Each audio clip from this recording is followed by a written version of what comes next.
Oke, monggo. Sudah Bapak Citra? J, monggo. Baik, terima kasih. Assalamualaikum warahmatullahi wabarakatuh. Selamat siang dan salam Waalaikumsalam sejahtera warahmatullahi bagi wabarakatuh. kita semua. Wabarakatuh. Yang terhormat Kepala SMK Negeri Klaka, Bapak Suyono SPD Mkom. Yang Terima kami kasih. hormati ketiga penyaji, Bapak Sutran Mariono STMT, Ibu Ita Yuli Astuti SPD, dan Ibu Nuria Amalia Ningrum SPD, serta Bapak Ibu peserta webinar yang hadir pada hari ini. Sungguh merupakan anugerah Tuhan Yang Maha Esa yang patut kita syukuri bersama. Ketika hari ini, Senin tanggal 10 Juni tahun 2024, kita bisa bertemu secara virtual melalui Gmeet dalam kegiatan webinar Collaboration in Harmony calon guru penggerak Angkatan 10 Kabupaten Lumajang dengan mengusung tema Disiplin Positif. Webinar ini bertujuan untuk berbagi pengalaman baik bagaimana mewujudkan kedisiplinan tanpa paksaan.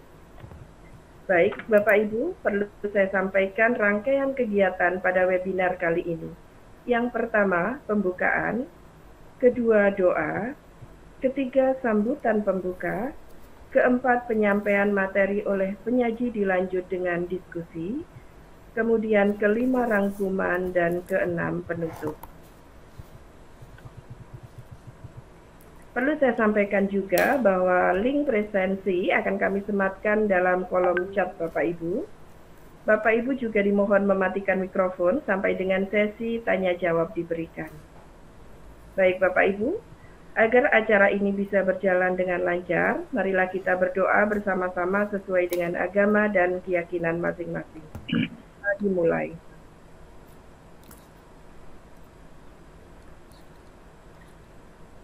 Amin. Doa selesai. Terima kasih Bapak Ibu.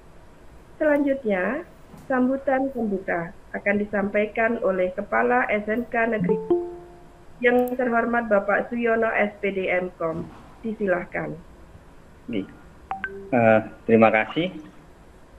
Assalamualaikum warahmatullahi wabarakatuh. Waalaikumsalam warahmatullahi wabarakatuh. Alhamdulillah tetap semangat nggih meskipun siang Semangat. mungkin belum makan siang ini. Semangat. Nggih, terima kasih. Kita mulai. Bismillahirrahmanirrahim. Alhamdulillahirabbil alamin. Wassalatu wassalamu ala sayyidina Muhammadin wa ala alihi washabihi ajmain. Yang sangat saya hormati para narasumber, Pak Sutran, Bu Ita, Bu Nuria, dan moderator yang saya hormati, Bu Karyawati, serta para hadirin meskipun melalui online.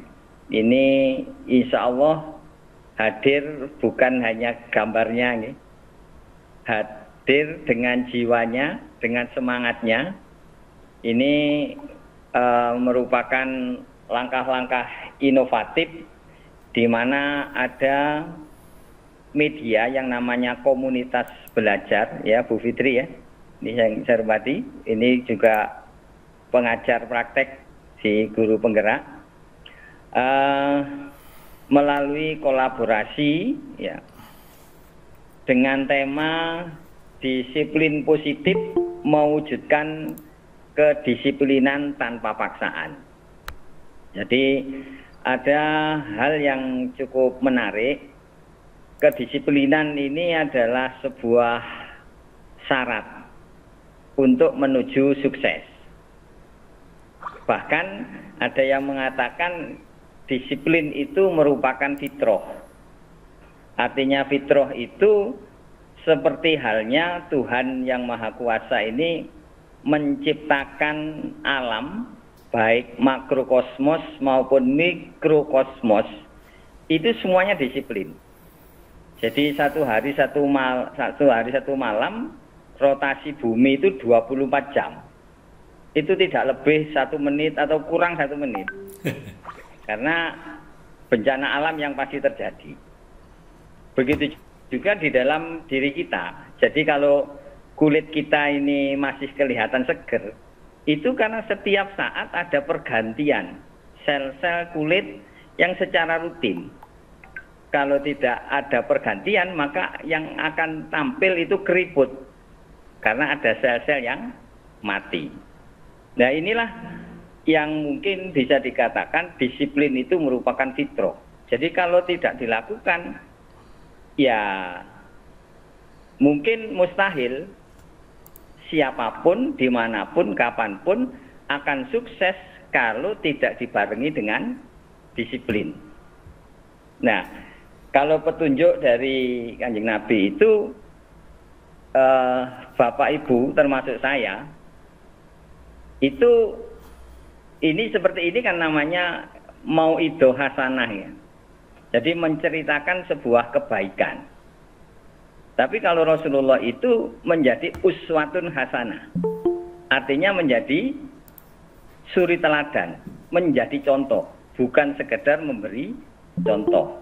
Nah, kedisiplinan ini yang patut untuk kita wariskan kepada anak-anak didik kita sebagai generasi penerus kita. Itu ya harus dengan diberikan contoh. Jadi meskipun sekarang pembelajaran itu bisa dengan daring atau luring ya, kadang-kadang melalui daring itu hanya sekedar transfer pengetahuan, tapi jiwanya tidak ikut. Nah, ini yang bahaya. Jadi generasi milenial itu, ini mohon maaf ya, khususnya SMK ini, saya sebagai kepala SMK Negeri Kelaka, itu banyak perusahaan-perusahaan yang meragukan untuk menerima karyawan, ampunten ya, Bu karyawati ya, istilahnya sama karyawan.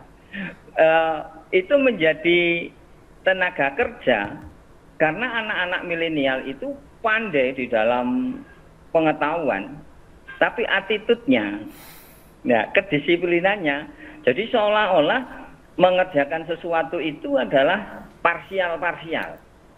Padahal dunia, sekolahan, itu semuanya adalah satu kesatuan. Wah, ini kalau istilahnya Pak Sutran ini tauhidul wujud. Satu kesatuan.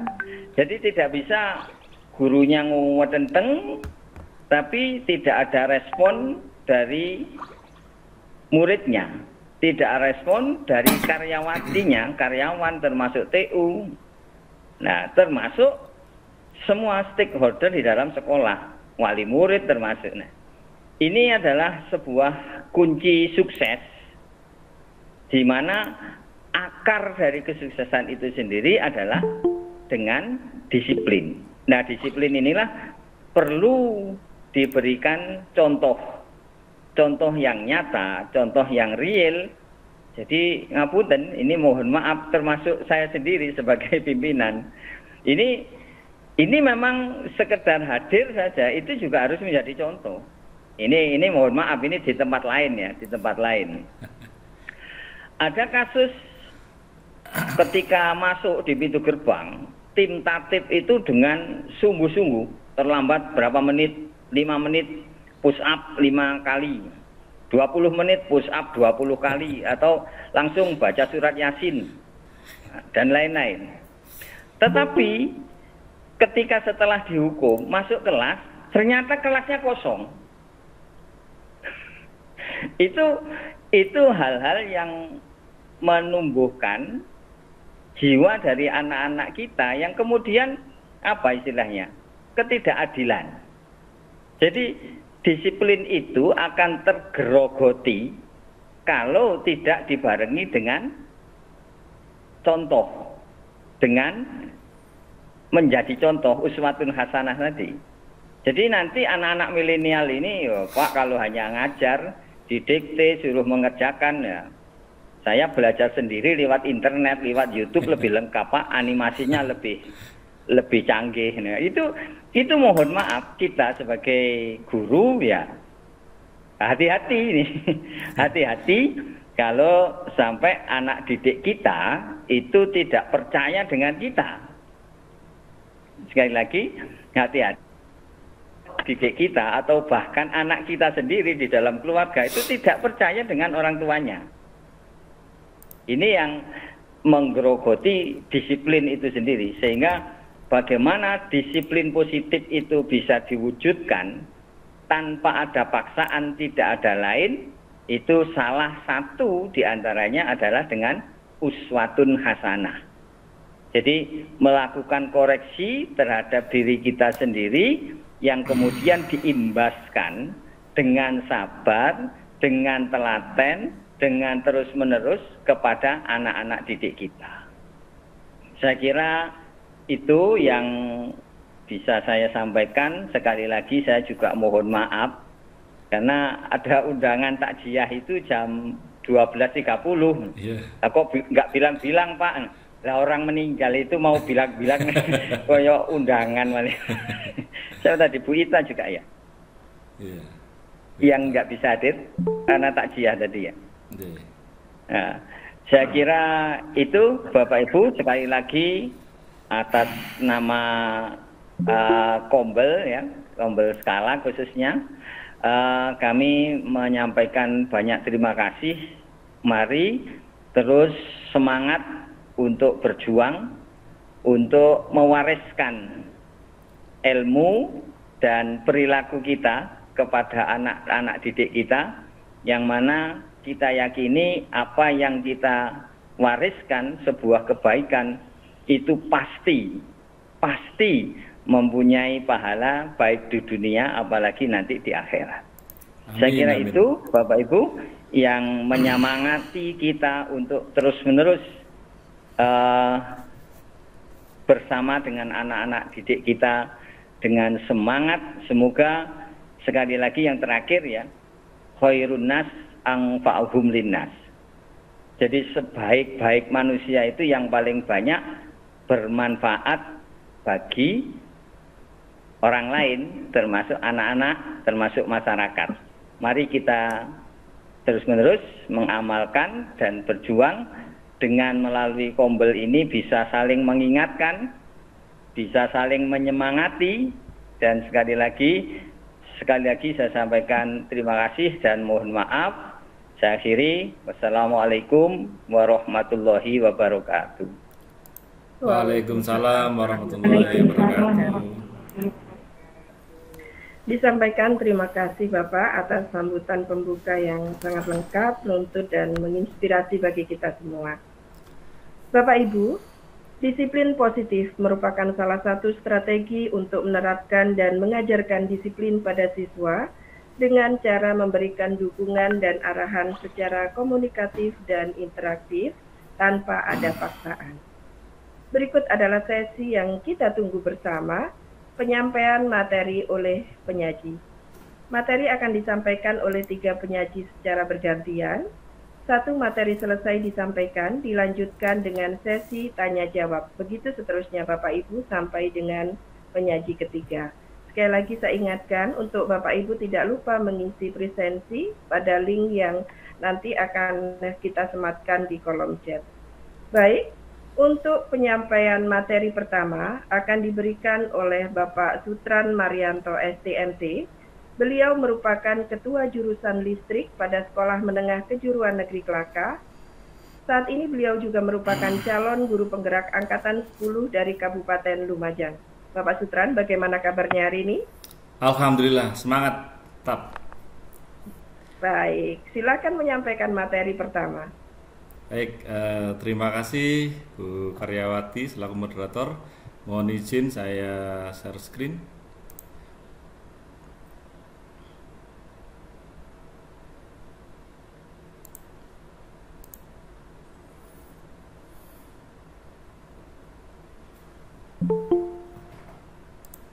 Oke, mana Bapak Ibu, apa sudah tampak kira-kira presentasi saya? Sudah Pak. Oke, saya perbesar dulu.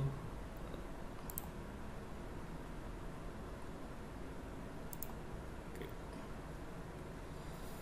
Baik Bapak Ibu, bismillahirrahmanirrahim. Terima kasih saya ucapkan sebelumnya kepada Bapak Kepala Sekolah kita yang hebat dan mantap, Bapak Suyono SPD MKOM, yang telah membangkitkan aura-aura positif di sekolah kami sehingga kami diajak untuk berlari cepat ini. Jadi beliau yang memacu kami. Kemudian tak lupa juga saya ucapkan terima kasih kepada Ibu Kepala Sekolah SD Negeri 02 Sawaran Lor yang telah hadir di ruang ini, di ruang maya ini. Kemudian tak lupa kepada Ibu Fitri selaku pengajar praktek dari CGP Angkatan 10 Kabupaten Lumajang kelas 285A ini. Bapak Ibu yang berbahagia, juga di hari ini tak lupa saya mengucapkan banyak terima kasih sudah bisa menghadiri undangan yang kami lewatkan dengan flyer gitu ya, dengan dunia maya. Jadi kita sekarang sudah tanpa kertas, kita sudah bisa mengundang orang dari sekian banyak daerah untuk bisa berkumpul bertatap muka secara maya dalam ruang ini. Baik Bapak Ibu, untuk materi kali ini sebenarnya adalah kami kolaborasi dengan Bapak Ibu guru dari SD dan SMP di wilayah Klakah ini untuk membangun suatu kolaborasi. Makanya saya beri judul Collaboration in Harmony, artinya kita mengkolaborasikan dalam suatu harmoni sehingga ada hubungan yang harmonis antara tiap jenjang di sekolah. Jadi tidak hanya di level SMK, SMA atau di SD, SMP saja. Jadi kita akan berkolaborasi dengan Bapak Ibu guru di semua jenjang. Harapannya adalah kita membangun aura positif dengan hal-hal yang baik untuk ditularkan ke sekolah masing-masing. Bapak Ibu yang berbahagia, izinkan saya Sutran Marianto dari SMK Negeri Klakah. Saya akan memaparkan sedikit pemahaman saya tentang topik pemahaman dan penerapan disiplin positif dan 5 posisi kontrol. Sebelumnya saya akan perkenalkan lagi, tadi sudah saya perkenalkan Ibu pengajar praktek saya Bu Fitri, kemudian ada Ibu Desi Sugiarto selaku fasilitator, namun hari ini beliaunya tidak bisa hadir karena sedang ada tugas ke luar daerah begitu. Lanjutkan. Bapak Ibu, untuk siang hari ini ada beberapa materi yang sudah kita kolaborasikan dengan teman-teman dan kita bagi. Di sini ada disiplin positif dan nilai-nilai kebajikan universal, kemudian ada restitusi dengan 5 posisi kontrol, kemudian ada keyakinan kelas, ada kebutuhan dasar manusia dan dunia berkualitas, teori motivasi, hukuman dan penghargaan, serta restitusi. Kemudian yang terakhir adalah restitusi segitiga restitusi. Untuk bagian saya Bapak Ibu, hari ini saya kebagian di disiplin positif dan nilai-nilai kebajikan universal serta restitusi di 5 posisi kontrol. Baik Bapak Ibu, sebelum kita jauh mengenal apa itu disiplin positif, kita juga harus tahu apa itu definisi dari budaya positif yang kita harapkan bersama.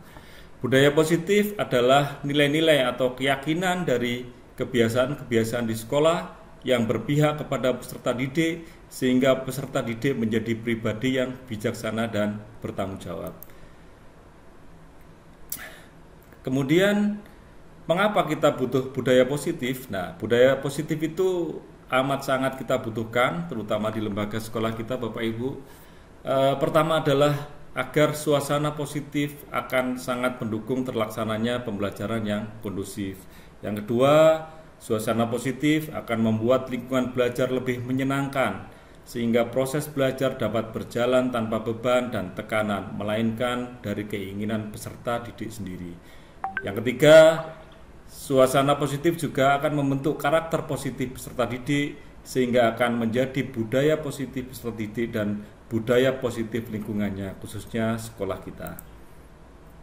Baik Bapak Ibu, dari pembelajaran yang kami peroleh, kita akan membuat suatu atau akan menjelaskan pembelajaran dengan paradigma baru, di mana paradigma baru ini dirancang berdasarkan prinsip pembelajaran yang terdiferensiasi sehingga setiap siswa belajar sesuai dengan kebutuhan dari tahap perkembangannya untuk mewujudkan profil pelajar Pancasila, di mana profil pelajar Pancasila yang seperti kita tahu Bapak Ibu bahwa kita mempunyai 6 profil pelajar Pancasila yang mungkin di Bapak Ibu sudah diterapkan. Ada yang mandiri, bernaral kritis, kreatif, bergotong royong, berkebinekaan global, serta beriman, bertakwa kepada Tuhan Yang Maha Esa, dan berakhlak mulia. Baik Bapak Ibu, sebelum contoh sini saya akan lihatkan dulu, mohon maaf, di slide berikutnya. Nah, sebelum kita ke budaya positif, kita akan melihat apa makna dari disiplin. Disiplin dikutip dari Kemendikbudristek yang menerangkan bahwa berasal dari bahasa Latin disiplina yang artinya belajar. Jadi zaman dulu itu zamannya Bapak Sokrates sama Plato yang punya murid-murid itu, bahwa konotasi dari kata disiplin adalah disiplin diri. Jadi bukan disiplin dengan banyak orang, tapi disiplin terhadap diri sendiri dulu. Kemudian disiplin diri membuat seseorang menggali potensinya menuju sebuah tujuan apa yang dihargai. Namun dalam budaya kita, makna kata disiplin telah berubah menjadi sesuatu yang dilakukan seseorang pada orang lain untuk mendapatkan kepatuhan, dan kecenderungan umumnya adalah menghubungkan kata disiplin dengan ketidaknyamanan. Nah, ini yang kadang-kadang kita masih salah kaprah ini, membandingkan kalau disiplin pasti nggak nyaman. Nah, ini yang harus kita ubah paradigma ini. Bukan dengan apa yang kita hargai atau pencapaian suatu tujuan mulia. Baik Bapak Ibu, hubungan disiplin positif dengan pendidik apa? Nah, diantaranya yang bisa saya sampaikan di sini, bahwa dalam budaya kita, makna kata disiplin dimaknai menjadi sesuatu yang dilakukan seseorang pada orang lain untuk mendapatkan kepatuhan. Yang kedua, disiplin positif merupakan salah satu cara penerapan disiplin yang bertujuan untuk menumbuhkan kesadaran serta memberdayakan siswa untuk melakukan sesuatu tanpa sogokan, ancaman, paksakan, atau maupun hukuman. Yang ketiga, sebagai pendidik, tujuan kita adalah menciptakan siswa yang memiliki disiplin diri, sehingga mereka bisa berperilaku dengan mengacu pada nilai-nilai kebajikan universal dan memiliki motivasi intrinsik dari dalam, artinya dari dalam diri mereka, bukan karena faktor ekstrinsik. Kemudian, strategi bagaimana yang bisa kita laksanakan Bapak Ibu? Strateginya adalah satu, tanpa menggunakan kekerasan, tanpa ancaman, melainkan komunikasi tentang perilaku secara efektif antara guru dan peserta didik. Yang kedua yang bisa kita lakukan Bapak Ibu, peserta didik diajarkan untuk memahami konsekuensi dari perilaku mereka dan menumbuhkan rasa tanggung jawab dalam diri mereka. Yang ketiga, menumbuhkan kesadaran serta memberdayakan peserta didik untuk melakukan sesuatu tanpa adanya sogokan, rayuan, ancaman, paksaan, dan hukuman. Beberapa contoh disiplin positif yang kita lakukan di sekolah Bapak Ibu, mungkin dari 5 contoh ini mungkin ada yang sudah dilakukan atau bahkan semuanya sudah dilakukan Bapak Ibu. Yang satu sebagai contoh adalah penguatan positif. Bapak Ibu bisa memberikan pujian, penghargaan, dan catatan positif terhadap siswa Bapak Ibu. Bisa jadi dengan catatan bahwa anak ini mendapatkan nilai bagus dengan perantara dikasihkan ke orang tuanya, sehingga orang tuanya pun merasa anaknya diperhatikan. Mungkin yang kedua bisa membuat keyakinan kelas yang dibuat bersama. Keterlibatan siswa dalam membuat kelas itu adalah keyakinan kelas, itu adalah sesuatu hal yang kita bangkitkan bersama. Kemudian ada diskusi dan revisi berkala. Yang ketiga mungkin memecahkan masalah secara kolaboratif. Jadi kita sudah membuka paradigma Bapak Ibu bahwa siswa itu juga perlu diajak diskusi. Nanti saya akan terangkan di lebih lanjut. Yang keempat, penyelesaian konflik dengan mediasi, baik mediasi dengan teman sebaya, jadi antar teman, kemudian juga mediasi formal, mungkin dengan struktur yang ada di sekolah. Yang kelima adalah kita bisa menggunakan program mentoring, baik untuk guru maupun untuk rekan sejawat. Begitu Bapak Ibu. Nah, sebelum masuk ke teori kontrol, mungkin Bapak Ibu sudah sedikit memahami atau Bapak Ibu masih bingung dengan teori kontrol. Baik, saya akan menjelaskan sedikit masalah teori kontrol. Mungkin asing bagi kita ya istilah teori kontrol ya. Ketika saya pertama kali menerima pembelajaran ini, saya juga bingung apakah kontrol itu artinya kontrol remote atau kendali yang biasa saya ajarkan. Ternyata definisi kontrol itu ya mirip-mirip dengan mengontrol ya, cuman tidak dalam artian yang kita kontrol adalah sikap dan perilaku guru terhadap siswa. Berikut paparan dari William Glasser dalam kontrol teori untuk meluruskan miskonsepsi tentang kontrol. Saya yakin Bapak Ibu pernah berilusi bahwa guru itu yakin bisa mengontrol murid sepenuhnya. Saya yakin pernah terjadi di Bapak Ibu. Yang kedua, bisa jadi Ibu berilusi bahwa Bapak Ibu berilusi bahwa kritik dan membuat orang merasa bersalah dapat menguatkan karakter. Yang ketiga, ilusi bahwa semua penguatan positif efektif dan bermanfaat. Dan yang terakhir, mungkin Bapak Ibu pernah berilusi bahwa orang dewasa memiliki hak untuk memaksa kepada orang yang mungkin di bawahnya dari segi usia. Nah, ternyata kita harus merubah paradigma itu Bapak Ibu, bahwa untuk membangun budaya yang positif, sekolah perlu menyediakan lingkungan yang positif, aman dan nyaman agar murid-murid mampu berpikir, bertindak dan menciptakan dengan merdeka, mandiri dan bertanggung jawab. Lazimnya disiplin dikaitkan dengan kontrol. Dalam hal ini adalah kontrol guru dalam menghadapi murid. Baik Bapak Ibu, sebelum menginjak ke materi berikutnya, saya akan menyajikan beberapa video nanti di slide berikutnya. Saya akan jelaskan dulu bahwa disadari atau tidak disadari oleh Bapak Ibu bahwa kita sudah pernah melakukan atau 3 atau 2 atau bahkan semua dari 5 posisi kontrol yang akan saya jelaskan di slide berikut. Bapak Ibu, definisi posisi kontrol sebagai guru atau konsepnya kita mempunyai 5 macam Bapak Ibu. Yang pertama sebagai penghukum. Saya yakin dan saya juga pernah melakukan ini Bapak Ibu di posisi ini. Saya juga pernah sebagai penghukum. Yang kedua sebagai pembuat rasa bersalah. Nah ini juga pernah saya lakukan. Yang ketiga sebagai teman. Saya yakin Bapak Ibu juga mungkin sudah melakukan juga. Yang keempat sebagai pemantau, dan yang terakhir adalah sebagai manajer. Nah, dari kelima tingkatan ini Bapak Ibu nanti akan saya jelaskan lebih jelas dengan memberikan gambaran di video yang akan saya berikan. Sambil menyeruput kopi atau makanan kecil yang ada di depan Bapak Ibu, silakan dinikmati video berikut. Ini adalah sebagai penghukum Bapak Ibu.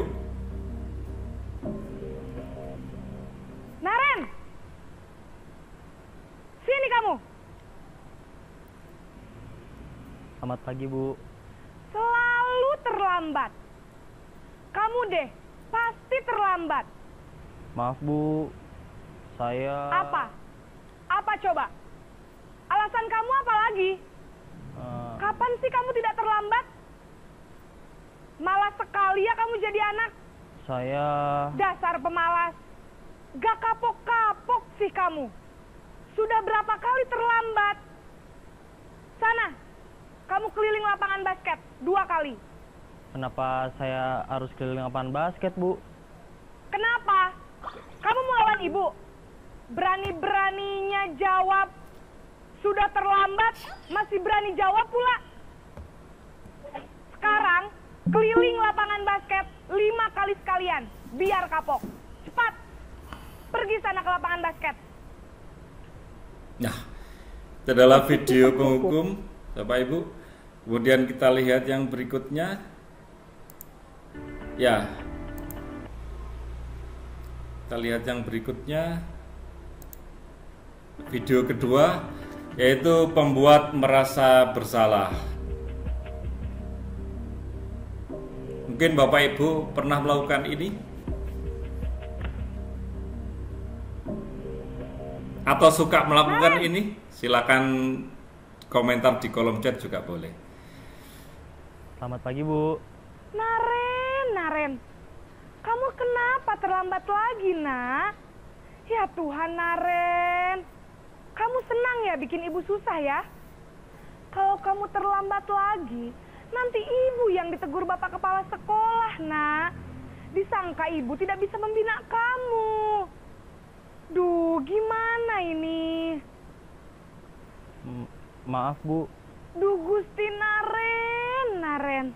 Kamu suka ya kalau ibu ditegur bapak kepala sekolah? Terus, sekarang ibu harus tulis apa ini di buku absen? Ini kamu sudah sering terlambat loh. Ibu harus apa coba? Maaf, Bu. Maaf sekali. Ya sudah, lain kali jangan bikin ibu susah lagi ya, nak ya. Ibu tidak akan kuat lagi kalau kamu begini terus. Bisa jantungan kalau ibu ditegur bapak kepala sekolah.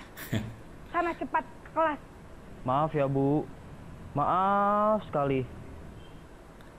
Ya, ini adalah video kedua yang pembuat merasa bersalah.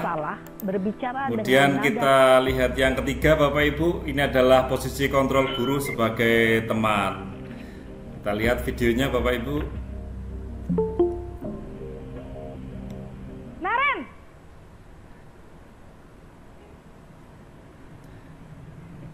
Selamat pagi, Bu. Wah, sudah jam berapa ini, nak? Terlambat lagi ya, sayang? Iya, Bu. Habis ibu saya lupa bangunkan saya, Bu. Kamu malah menyalahkan ibu kamu. Kamu bukannya anak yang larinya paling kencang. Kok terlambat sih? Iya, Bu. Saya memang terlambat bangun tadi. Jadi, biarpun saya lari kencang, tetap gak kekejar, Bu. Ya sudah, sana. Nanti lain kali larinya lebih kenceng lagi ya. Biar gak terlambat lagi. Bikin seneng ibu. Demi ibu. Bisa kan? Bisa lah, Bu. Ya sudah, sana masuk kelas. Ibu beresin urusan absen kamu. Kamu ini ada-ada saja. Baik, Bapak Ibu, ini yang ketiga. Dan yang keempat, Bapak Ibu, ini adalah sebagai posisi pemantau atau monitor. Mungkin dari keempat atau kelima video nanti Bapak Ibu bisa mengambil inspirasi dari video itu. Ternyata saya sedang di posisi mana? Coba. Selamat pagi, Bu. Naren, apa peraturan sekolah kita tentang jam berapa kita harus masuk sekolah, nak? Kita harus di sekolah jam 7, Bu. Iya, betul. Sekarang sudah jam 7.20. Naren sudah tahu konsekuensinya jika terlambat hadir. Paham, Bu. Saya harus tinggal kelas pas jam istirahat selama 20 menit. Iya, benar. Konsekuensinya demikian. Jadi nanti jam 9.30 pas istirahat, kamu harus tinggal di kelas, kerjakan tugas tambahan untuk ketertinggalan kamu, ya? Baik, Bu.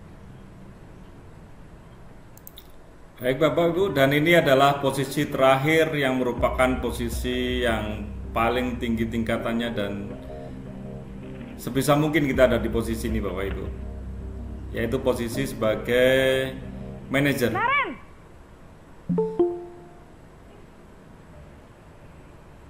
Selamat pagi, Bu. Selamat pagi, Naren. Maaf, Bu. Saya terlambat. Iya, sekolah masuknya jam 7, sekarang sudah jam 7.20. Jadi sekarang bagaimana ini, Naren? Maaf, Bu. Saya lupa setel alarm saya semalam. Baiklah, menurut kamu, keyakinan sekolah yang mana yang perlu kamu tingkatkan? Menghargai diri sendiri dan orang lain mungkin ya, Bu. Setuju. Jadi, apakah Naren meyakini prinsip saling menghormati tersebut? Iya, Bu. Saya meyakininya. Apakah Naren bersedia memperbaiki masalah keterlambatan ini? Bersedia, Bu. Bagaimana kamu akan perbaiki masalah keterlambatan ini? Saya akan coba untuk tidak lupa menyetel alarm saya, Bu. Baik, kalau Naren lupa menyetel alarm di rumah, ada orang yang kira-kira bisa bantu mengingatkan tidak? Ada, Bu. Kakak saya, Kak Ema. Ada lagi selain Kak Ema? Selain Kak Ema, ada ibu saya. Baik, jadi yang mengingatkan Naren adalah Kak Ema dan ibu kamu ya? Kira-kira akan mulai setel alarm kapan nih, Naren? Setelah pulang sekolah, akan segera saya lakukan. Baik, jadi Naren akan setel alarm untuk bangun besok pagi dan akan diingatkan oleh kakak dan ibunda Naren ya. Ada lagi yang mungkin perlu dilakukan, Naren? Agar tidak terlambat bangun lagi. Tidak ada, Bu. Baik, Naren. Terima kasih untuk kerjasama kamu.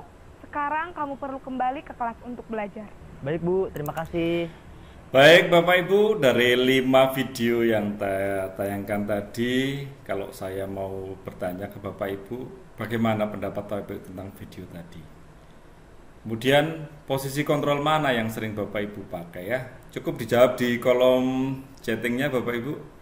Baik, saya akan tulis rangkuman dari video itu supaya Bapak Ibu semakin jelas dan memahami 5 posisi kontrol yang kita pelajari bersama.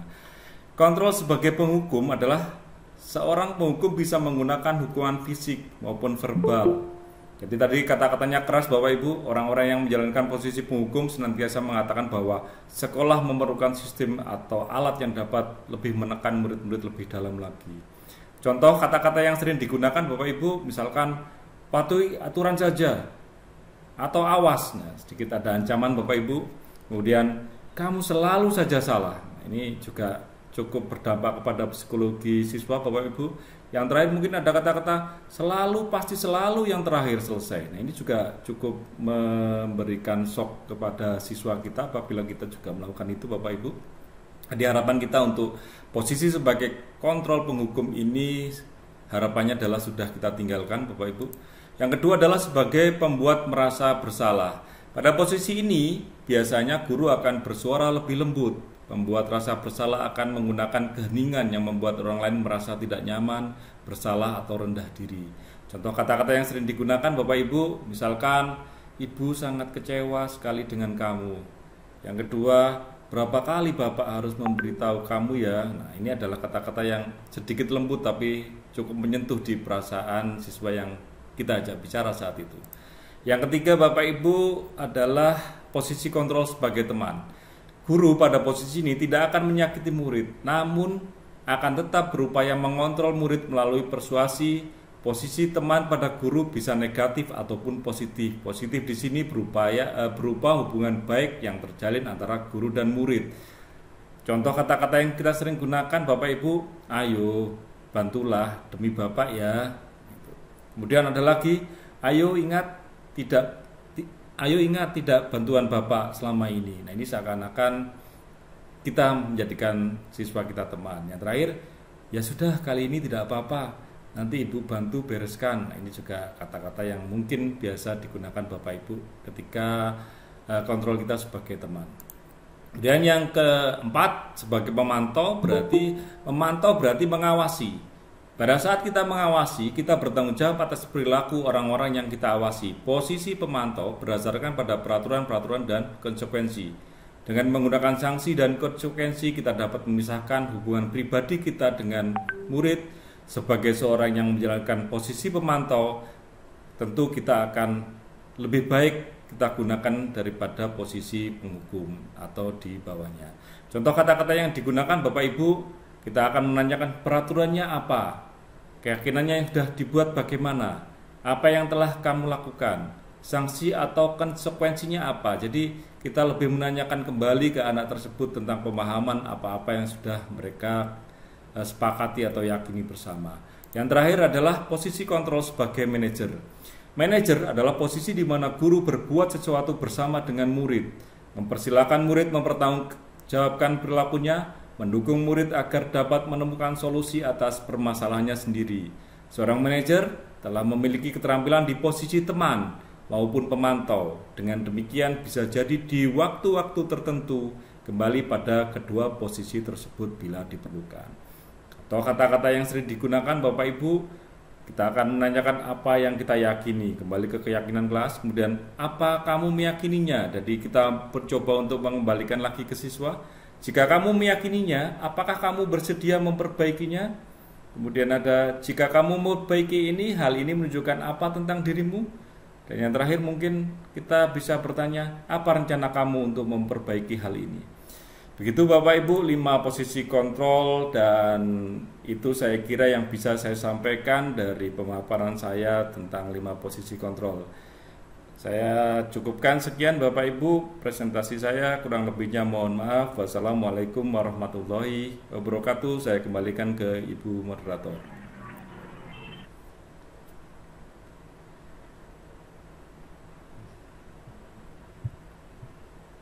Baik, terima kasih Bapak Sutran Marianto, sebuah pemaparan yang sangat menarik sekali. Kita berikan aplaus dengan cara menekan emotikon yang tertera di layar Bapak Ibu.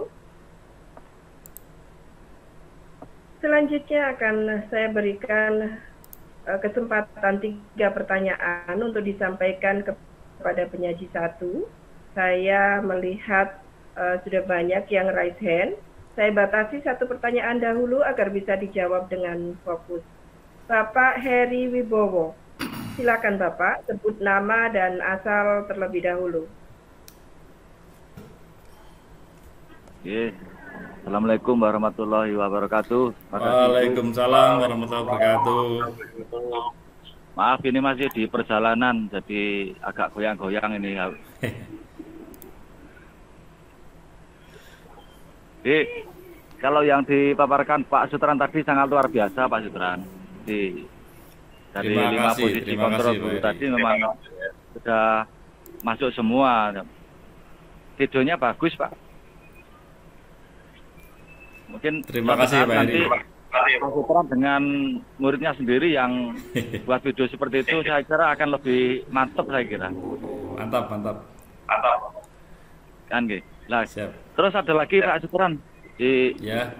Kadang-kadang kita di SMK, SMK Kelaka kan memang kalau kita melihat dan memantau kegiatan teman-teman khususnya di piket misalkan ya. Di posisi kontrol guru ini memang kalau menurut Pak Sutran itu bagaimana Pak? Jadi memang itu tadi sudah ada 5 posisi kontrol, tapi baru taraf di mana kira-kira ini teman-teman pada saat melakukan menyapa pagi, kemudian ada yang terlambat seperti itu kan masuk di posisi mana? Kemudian mungkin pengimbasan ke teman-teman yang lain selain dari Zoom atau mungkin dari workshop itu kan mungkin bisa lebih jauh lagi nanti Pak. Mungkin dari perseorangan. Oke, makasih Pak Sutran. Oke. Assalamualaikum warahmatullahi wabarakatuh. Sama-sama. Waalaikumsalam. Warahmatullahi wabarakatuh. Hari Wibowo tadi Pak Sutran apresiasi videonya bagus.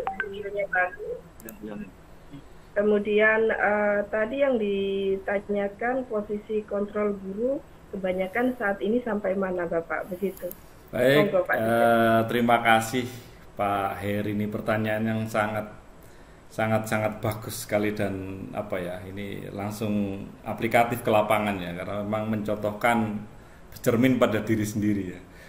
Pak Heri, seperti yang kita tahu bahwa 5 posisi kontrol itu sadar atau tidak itu sudah kita lakukan sebenarnya. Mungkin yang jarang-jarang malah di posisi yang paling atas ya, karena manajer itu butuh keyakinan yang tinggi, butuh emosional yang harus ditahan, kemudian butuh hal-hal yang memang levelnya tingkat tinggi lah. Artinya kalau kita itu belajar ada urutan 1, 2, 3, 4, 5 tangganya, tentu untuk mencapai titik tertinggi kita harus bermula atau beranjak dari titik yang terendah.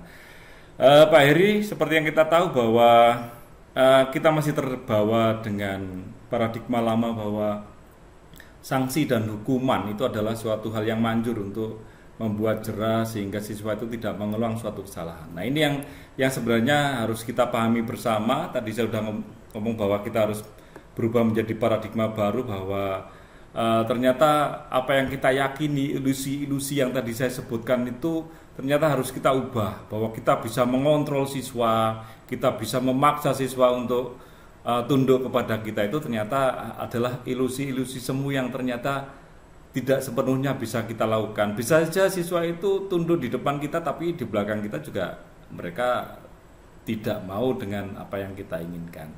Dan untuk yang terjadi di sekolah kami, di sekolah Pak Heri dan sekolah saya, Ya, kita masih terpukul rata ya di antara 5 posisi kontrol dari setiap kita piket itu ya memang masih ada 1-2 yang berperan sebagai penghukum, kemudian sebagai yang merasa bersalah, terutama ibu-ibu, Bu Karyawati ini yang suaranya halus-halus karena tadi saya nggak bisa menirukan suara halus itu ya. Itu biasanya loh kan oleh ibu-ibu. Kemudian kalau bapak-bapaknya ini kan suaranya agak kencang gitu ya. Jadi bisa jadi ada di posisi sebagai teman, itu sudah kita lakukan Pak Heri. Kemudian kita coba di posisi pemantau dan yang terakhir di manajer. Untuk di manajer ini memang kita masih kelihatannya masih kurang di posisi manajer. Yang sudah banyak kelihatan, harapannya saya melihat secara pribadi posisi pemberi merasa bersalah, kemudian di teman dan pemantau. Di posisi kita masih di situ Pak Heri. Semoga saja nanti bisa beranjak ke manajer. Manajer hanya beberapa orang aja yang menguasai Pak Heri karena ilmunya harus tinggi kayaknya. Jam terbangnya juga tinggi untuk bisa mempengaruhi siswa. Saya kira itu Bu Moderator, Pak Heri yang bisa saya sampaikan. Kurang lebihnya mohon maaf. Baik, terima kasih Pak Iswan. Baik, terima kasih Pak Heri, Pak Citran. Masih ada waktu lagi, monggo disilakan mungkin Bapak Ibu ada yang mempunyai pertanyaan untuk penyaji 1, silakan raise hand.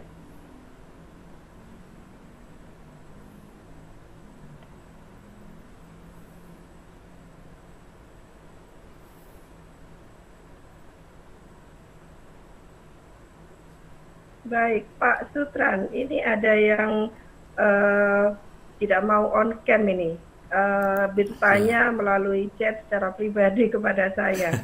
Monggo, mungkin malu-malu Bu. Pak Sutran, baik, bagaimana menciptakan iklim disiplin positif di sekolah menurut Bapak? Silakan Pak Sutran. Baik, wah ini tidak tahu ini yang nanya siapa ini. Oke.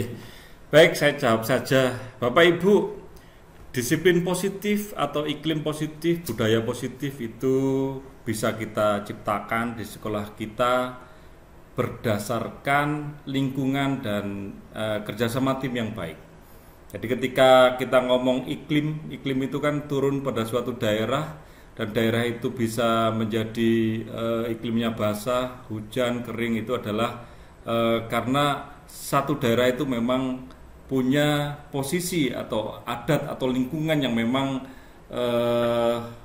mudah hujan. Kayak di Bogor itu kan iklimnya di daerah itu sering hujan.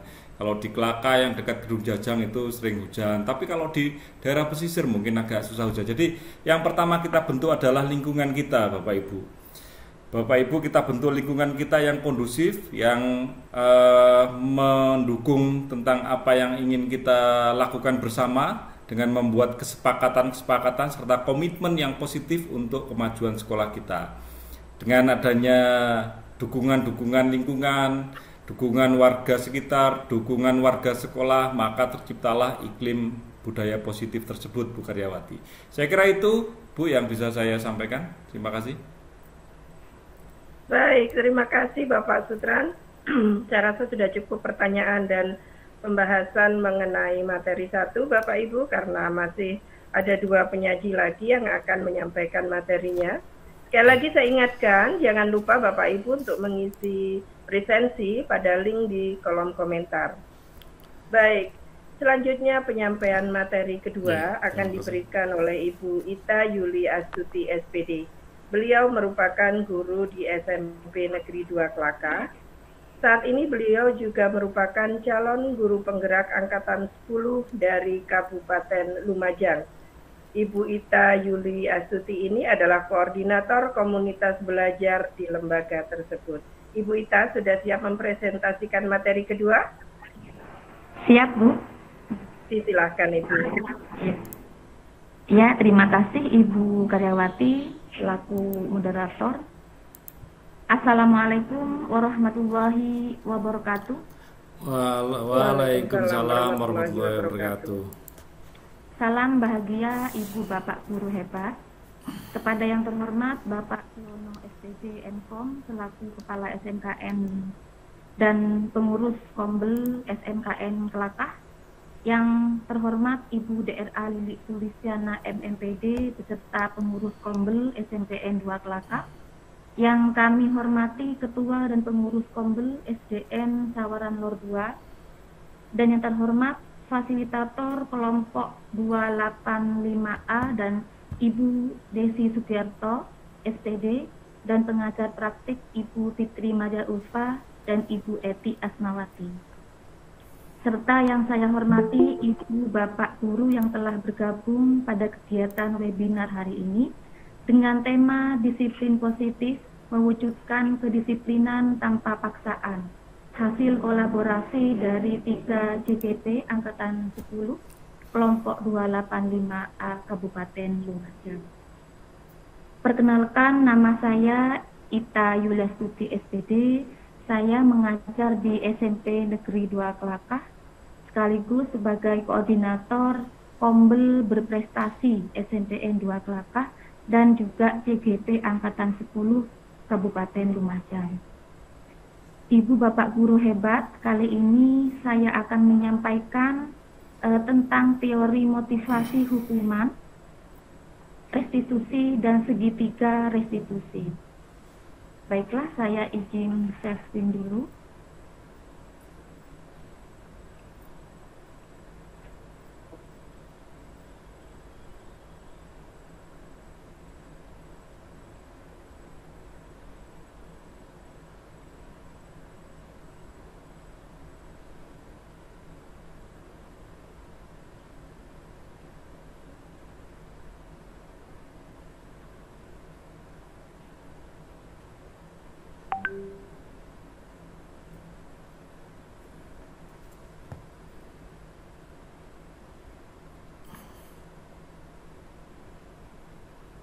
Baiklah, sebelum saya menyampaikan beberapa materi, izinkan saya bertanya, setuju atau tidak setuju Ibu Bapak Guru yang hebat mengenai beberapa pertanyaan berikut ini.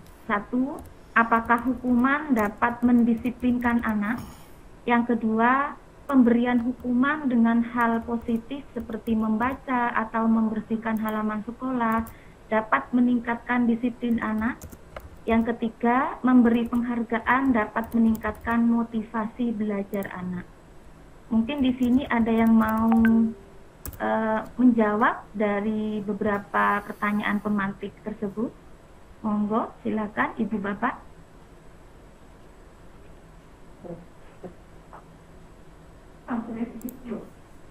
Bisa dibantu moderator untuk melihat siapa yang raise hand.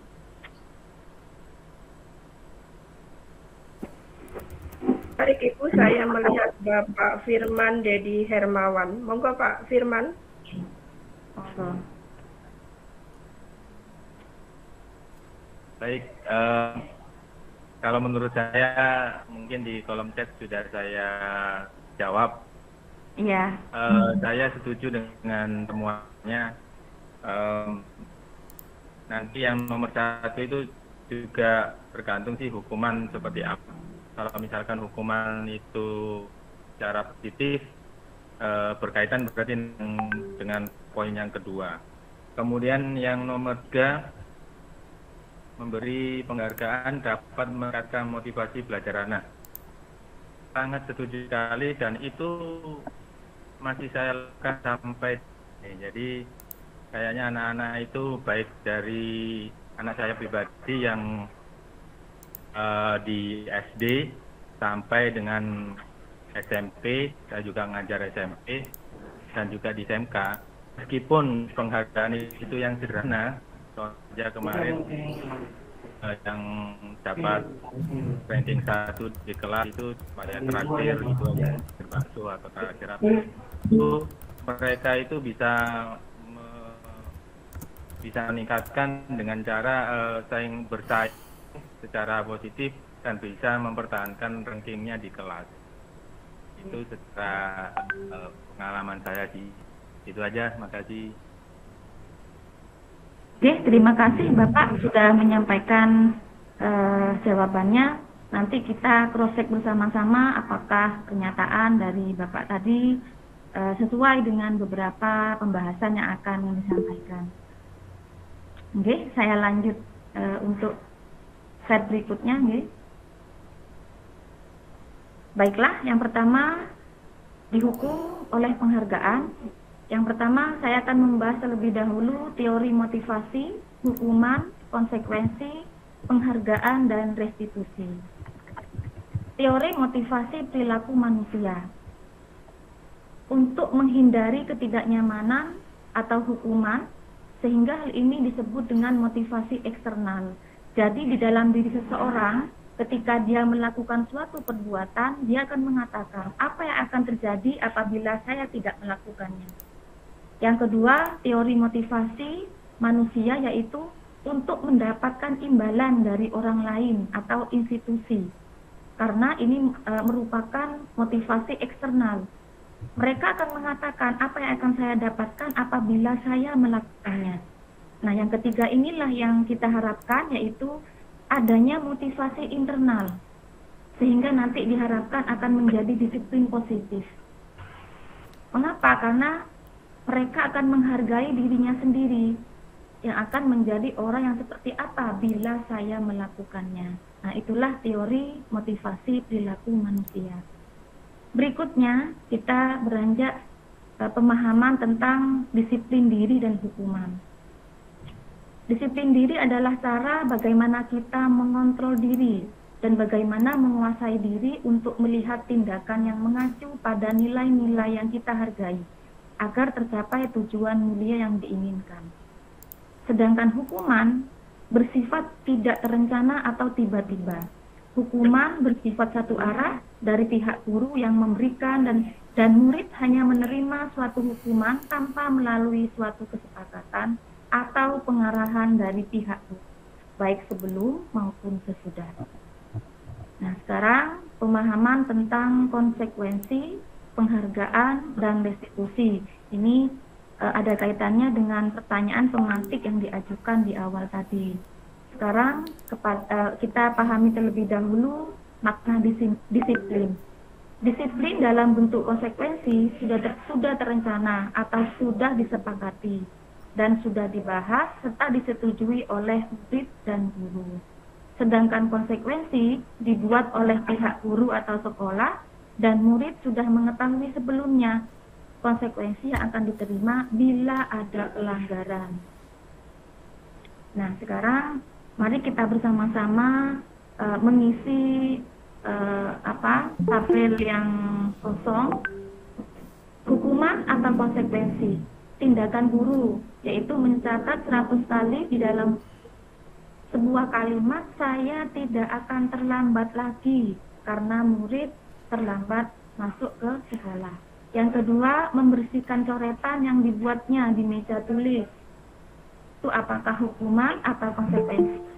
Yang ketiga, murid disuruh untuk tidak mengenakan sepatu seharian di sekolah karena tidak mengenakan sepatu hitam.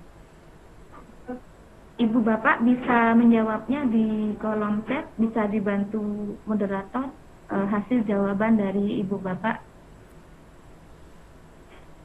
Baik, disilakan Bapak Ibu untuk menuliskan jawaban di kolom komentar.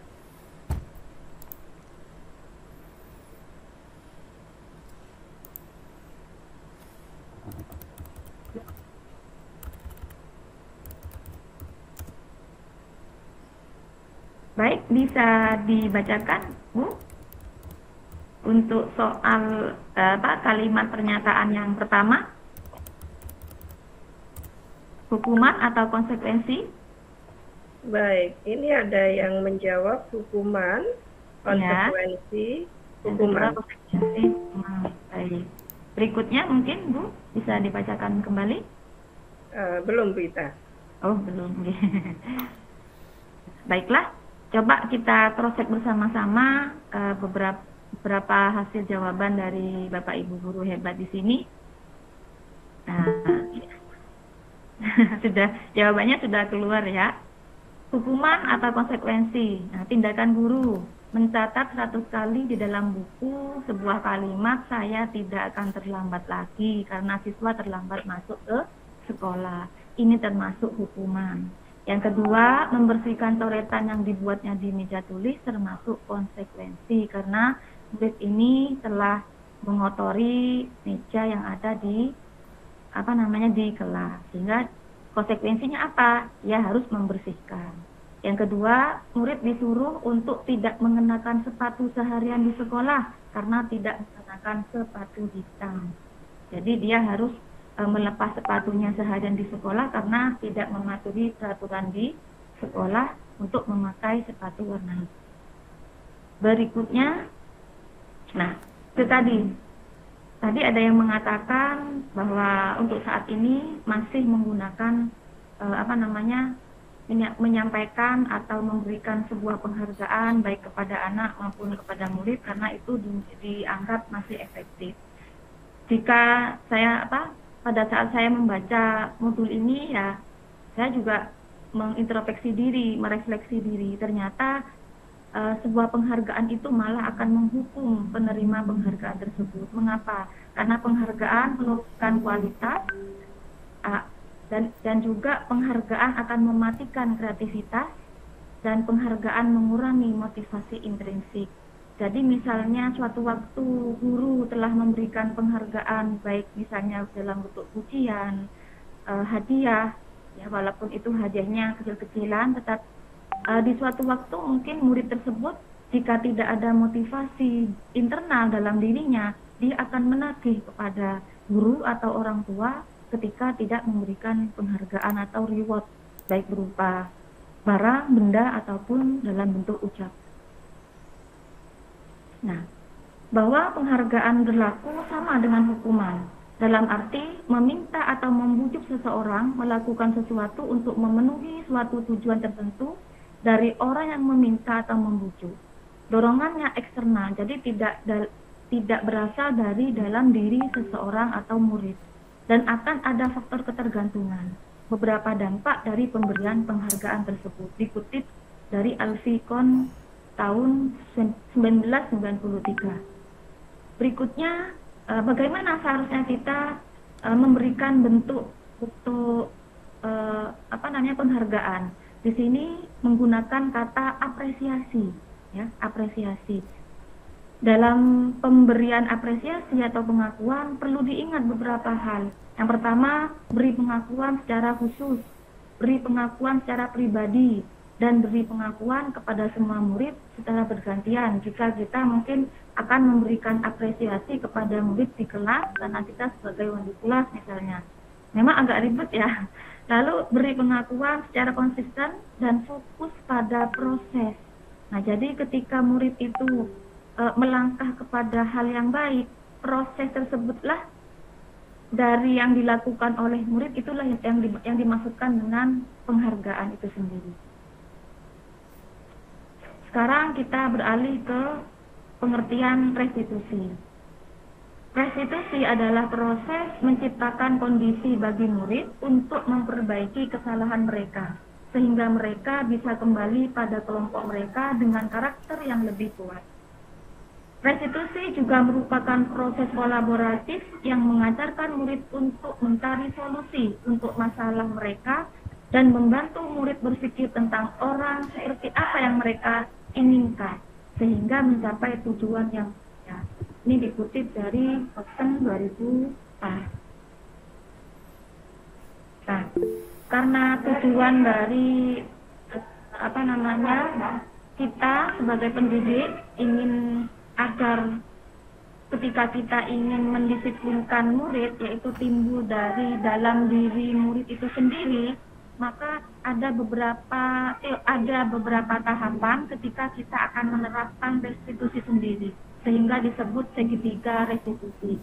Apa saja langkah-langkahnya? Yang pertama yaitu yang paling utama dengan cara menstabilkan identitas. Nah, ketika guru bertanya kepada murid, ketika murid mungkin berbuat hal yang tidak diinginkan di sekolah, guru akan mengatakan, setiap orang pasti pernah melakukan kesalahan. Atau kamu bukan satu-satunya yang pernah melakukan itu. Itu di tahapan menstabilkan identitas. Ketika guru menggunakan segitiga restitusi ketika menangani murid. Yang kedua, dengan memvalidasi tindakan. Apa yang diucapkan oleh guru, yaitu kamu tentu punya alasan mengapa melakukan itu. Atau adakah cara yang lebih efektif untuk mendapatkan apa yang kamu butuhkan? Nah, yang terakhir, jika di sekolah kita, di kelas kita sudah ada keyakinan kelas, maka di tahapan menanyakan keyakinan kelas atau sekolah kepada murid, guru akan mengatakan nilai-nilai apa yang telah kita sepakati, atau nilai-nilai apa yang telah kalian langgar, atau juga kalimat kamu ingin menjadi orang yang seperti apa. Itu tahapan-tahapan dari segitiga refleksi. Nah,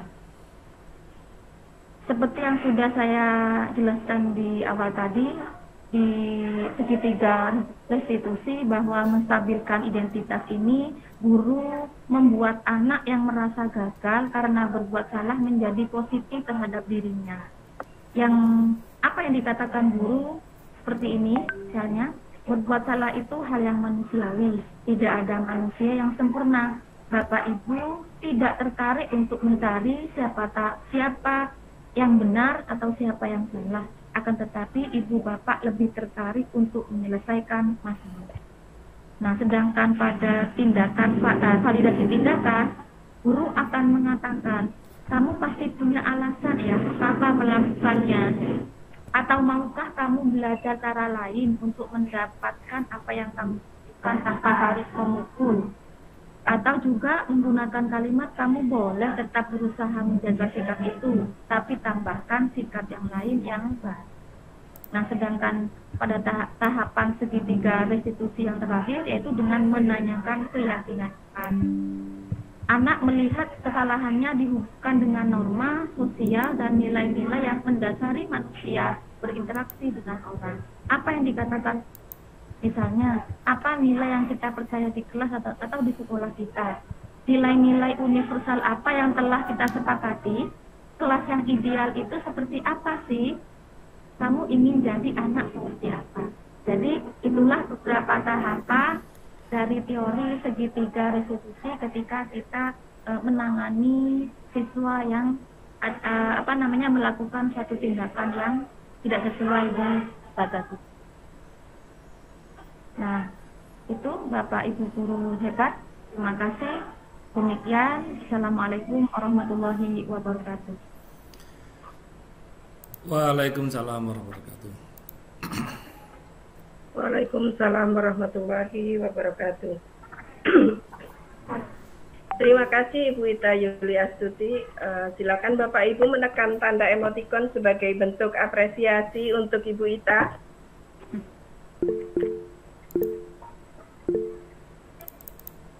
Bapak Ibu, saya ingatkan kembali untuk mengisi daftar hadir pada link yang saya sematkan di kolom chat. Seperti sesi 1 tadi,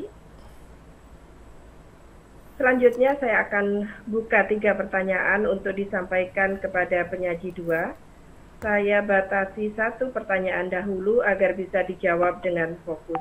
Saya menerima beberapa pertanyaan melalui chat pribadi Bapak Ibu, tapi saya memberikan kesempatan terlebih dahulu bagi Bapak Ibu untuk bertanya. Disilakan Bapak Ibu untuk raise hand. Baik. Mohon maaf jika salah menyebutkan. Ini Bapak atau Ibu Deborah Koni, silakan.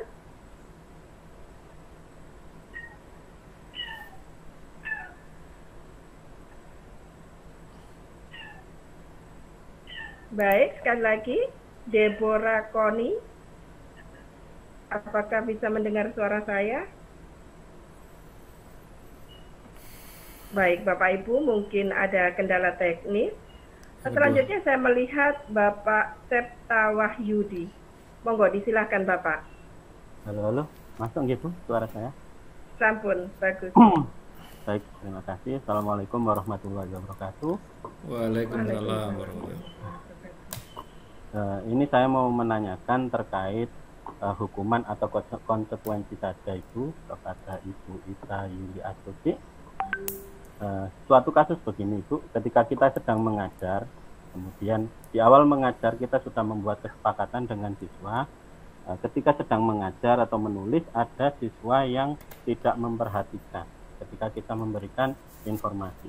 Kemudian itu sudah dipahami, itu sudah guru sudah tahu bahwa anak tersebut jika diberi pertanyaan dia tidak akan paham karena dia tidak menjelaskan. Tapi guru mungkin spontan atau dalam kondisi yang emosi memberi pertanyaan kepada anak tersebut. Nah, anaknya bingung mau jawab apa karena tidak memperhatikan. Nah, itu sebuah konsekuensi atau hukuman gitu. Itu saja pertanyaan dari saya. Terima kasih. Wassalamualaikum warahmatullahi wabarakatuh. Baik, Waalaikumsalam warahmatullahi wabarakatuh. Terima kasih Bapak Septa Wahyudi.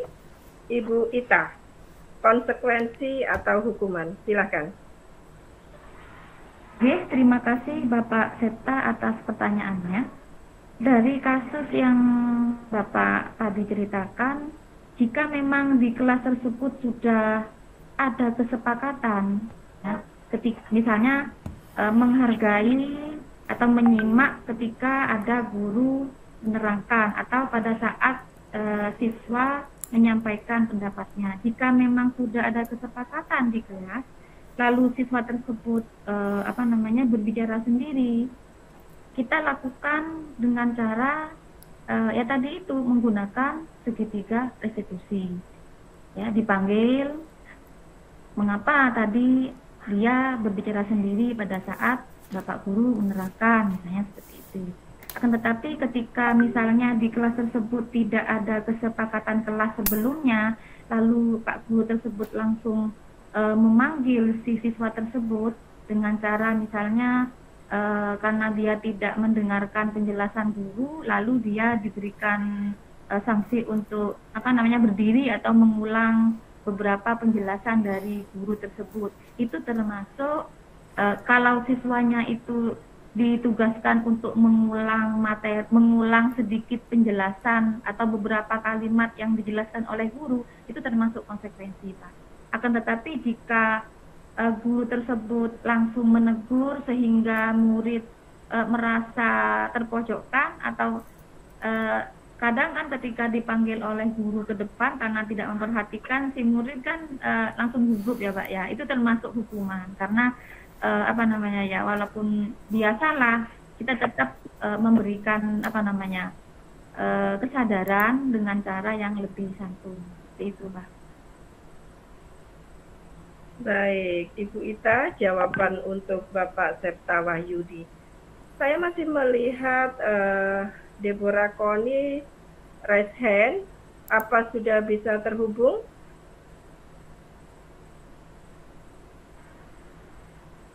Baik, sembari menunggu jaringan mungkin ada permasalahan. Bu Ita, ini ada pertanyaan melalui kolom chat saya.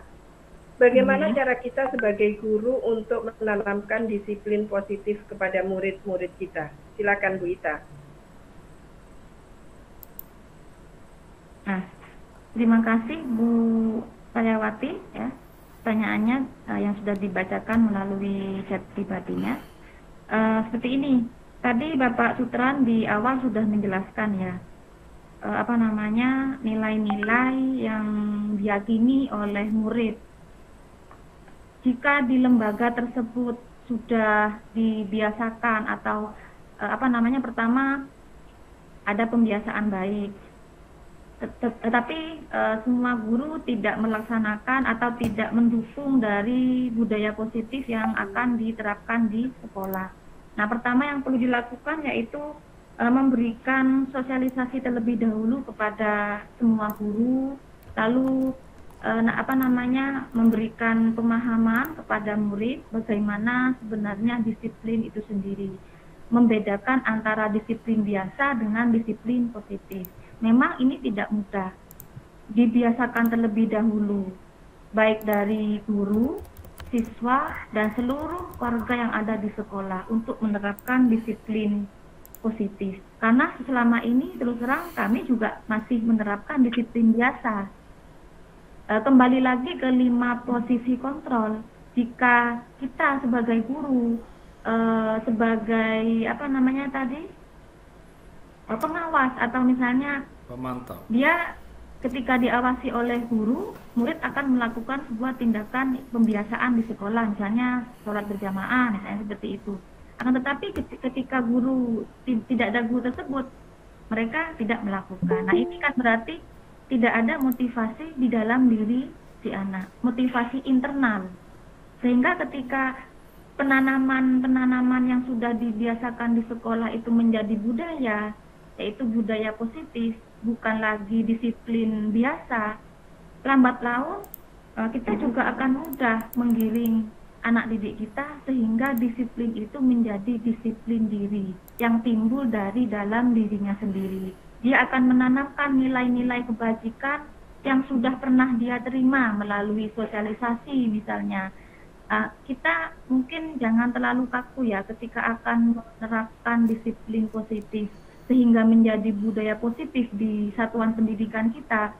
Kita lambat laun terlebih dahulu dari dalam diri kita sendiri. Misalnya ketika kita melakukan bukan praktik mengajar, ketika mengajar di kelas, menjadi wali kelas, kita praktikkan terlebih dahulu keyakinan kelas kita. Ketika kelas sudah ada keyakinan kelas, lalu disepakati bersama, ketika melakukan keyakinan kelas itu kita buat permainan. Sehingga anak-anak tidak merasa terpaksa, oh saya sedang membuat keyakinan kelas atau peraturan kelas seperti itu. Itu ada beberapa teknik, Bapak Ibu, saya juga masih perlu belajar bagaimana cara membuat keyakinan kelas di kelas kita. Lambat laun jika semua guru sudah menerapkan itu, kita ke tahapan berikutnya yaitu membuat keyakinan sekolah. Sehingga kata tata tertib itu mungkin perlu kita revisi menjadi keyakinan sekolah. Seperti itu. Baik, terima kasih Ibu Ita. Masih ada waktu. Ibu Fitri Handayani, disilakan.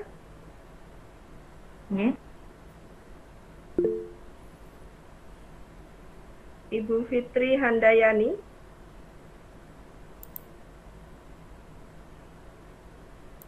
Baik, masih belum bisa terhubung. Bapak Susiono, silakan Bapak.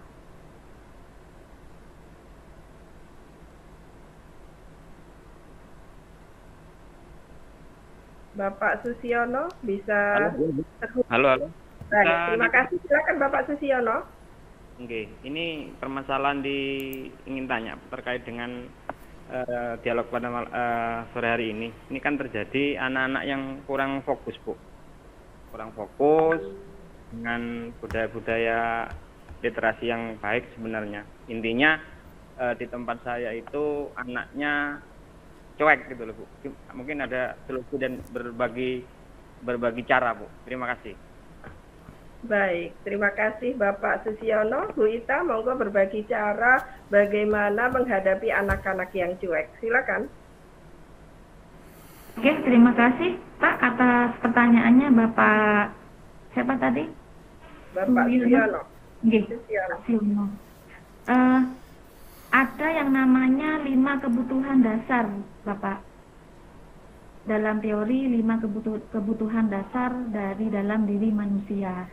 Di antaranya yaitu ingin mendapatkan kasih sayang, pengakuan, ingin dihargai, ya, atau ingin kesenangan. Nah, siapa tahu ketika murid tersebut melakukan tindakan acuh tidak acuh, cuek terhadap segala hal yang ada di lingkungan kelasnya atau di sekolahnya, itu mungkin di dalam keluarganya dia tidak mendapatkan perhatian penuh. Mungkin pola pengasuhannya juga tidak lengkap. Sama di lembaga kami juga demikian, Pak. Permasalahannya sangat kompleks. Banyak faktor yang mendasari mengapa siswa tersebut seperti itu. Nah, hal ini memang menjadi PR yang besar bagi kita, tidak mudah, tetapi kita coba. Bukan berarti kita lunak atau mungkin kita tidak tegas kepada siswa, itu bentuk pembiaran, tidak. Tetapi bagaimana kita mencoba menerapkan hal-hal positif, ya, dengan cara tadi itu, kita tidak apa-apa, kita sewaktu-waktu menjadi 5 posisi kontrol sebagai teman, tidak apa-apa. Tetapi jangan masih dalam koridor saling menghormati terhadap yang lebih tua seperti itu. Di lain waktu jika kita perlukan, kita sebagai manajer ya, kita tidak selalu menjudgment atau menuduh si murid melakukan tersebut karena dia ingin melakukannya. Kita kembali lagi ke posisi ke 5 kebutuhan dasar. Mungkin dia ingin disayang, ingin diakui.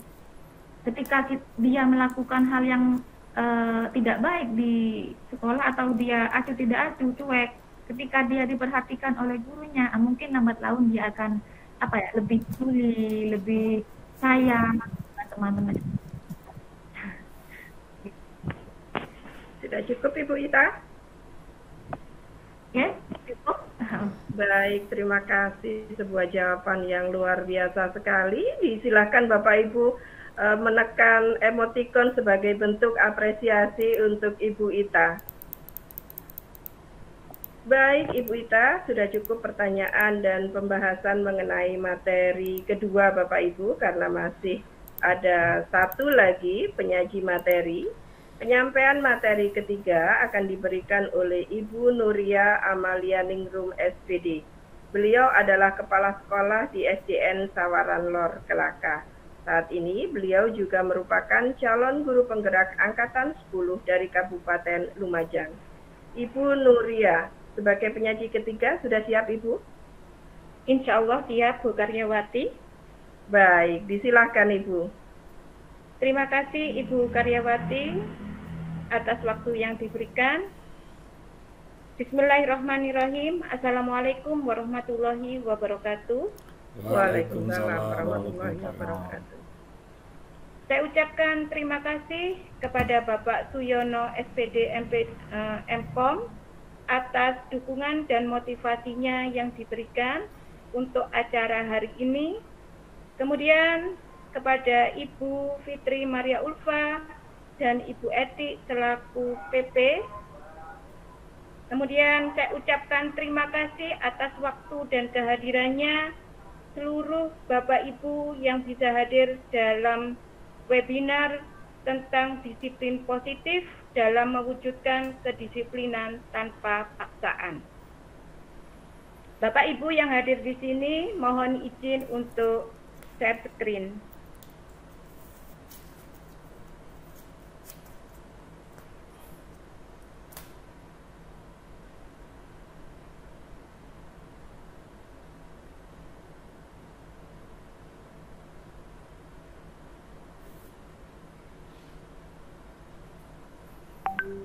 Apa sudah nampak Ibu Bapak? Sudah Ibu, sudah Bu. Apa sudah nampak? Sudah Bu. Sudah Ibu, sudah Bu. Ya, terima kasih. Nah, saya adalah penyaji ketiga, penyaji terakhir, di mana ini adalah jam-jam rawan. Pada pemaparan kali ini saya akan memaparkan atau menyampaikan budaya positif, yaitu tentang kebutuhan dasar manusia dan dunia berkualitas dalam mewujudkan keyakinan kelas.